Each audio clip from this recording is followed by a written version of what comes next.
Saya lanjutkan kembali dua sisi, saya mau ke Mbak Marliana. Mbak Marliana, tadi dari para pelaku yang merupakan teman ya permainan ini, saling mengenal, dari pihak keluarga ada yang punya informasi nggak atau tahu atau kenal dengan di antara 11 orang ini?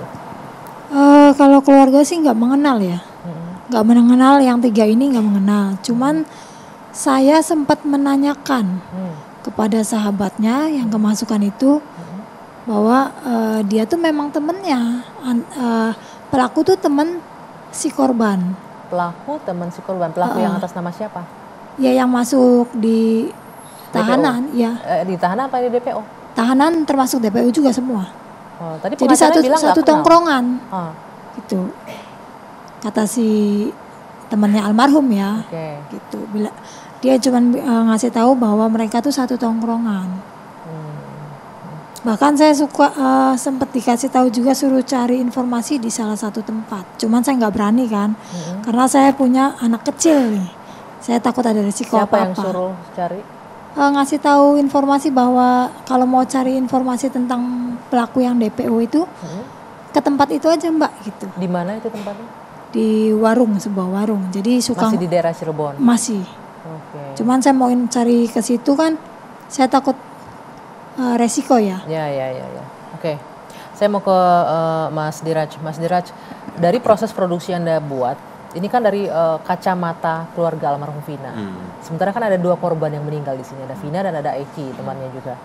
Sempat mencoba juga nggak untuk meminta keterangan? Atau selain itu juga minta keterangan juga nggak dari polisi? Kan karena ini beredar kabar kita itu santer ya, ada keterlibatan. Kita coba ke keluarga Eki juga, tapi dengan hormat mereka bilang, keluarganya bilang nggak mau diangkat jadi film. Alasannya kenapa? Alasannya luka kembali. Udah 6 tahun yang lalu tidak mau ingat kembali. Hanya alasan itu, dan kita respect dengan alasan itu ya. Jadi dan kita Anda percaya saja dengan alasan itu, atau Anda punya indikasi lain, informasi lain yang tim saya pada saat itu ya, pasti kita punya indikasi lain. Maksudnya kita juga udah dengar bahwa ini masalah geng motor lah yang kita dengar gitu, dan nama geng motornya juga kita tahu, tapi kita samarin di film gitu. Nggak ada keterkaitan yang lain-lain yang dikumpulkan oleh tim Anda yang mungkin ada indikasi bahwa ini keluarga Eki, almarhum Eki takut bicara atau terintimidasi misalnya? Enggak, waktu pada saat itu kita berpikirnya bahwa ya mungkin dia emang nggak mau luka lama dibuka kembali gitu. Oke. Baik. Saya mencoba untuk kembali bergabung dengan Pak Surawan.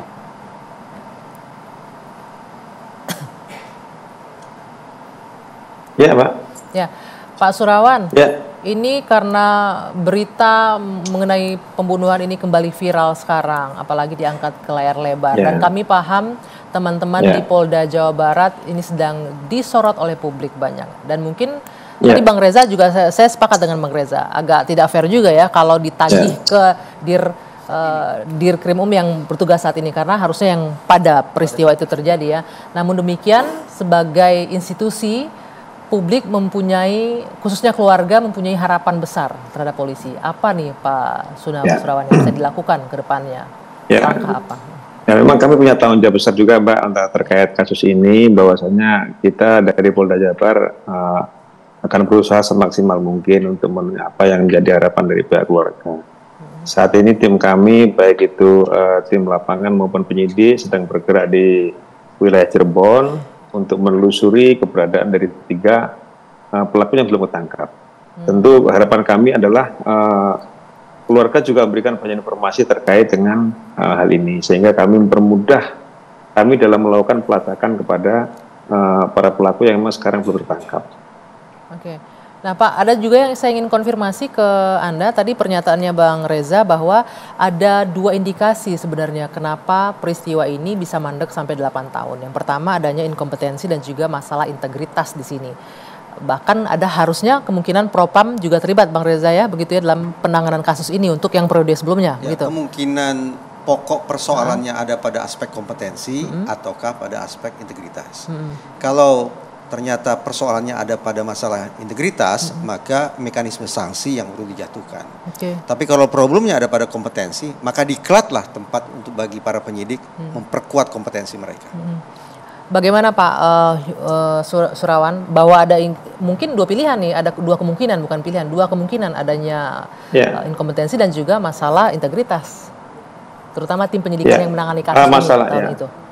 Ya, mungkin untuk masalah itu nanti kita kita akan lebih lanjut. Pada prinsipnya dari kita kan sekarang bagaimana kita fokus dulu untuk mencari para pelaku ini.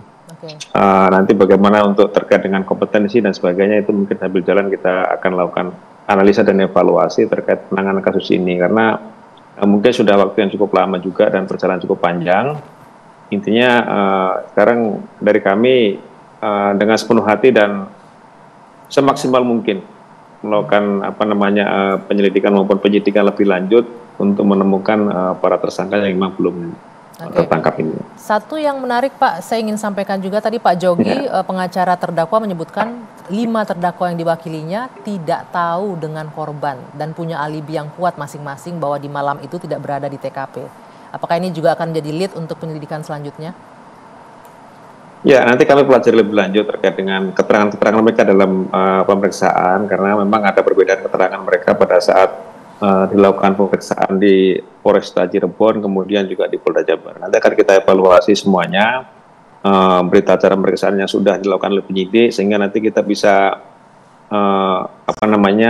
menutupi apa yang menjadi kekurangan-kurangan untuk menyempurnakan berkas perkara yang akan datang. Oke, baik Pak Surawan, terima kasih sekali untuk waktunya bergabung bersama Dua Sisi malam hari ini. Kami sangat menghargai waktu Anda dan juga keterangan Anda malam hari ini di Dua Sisi.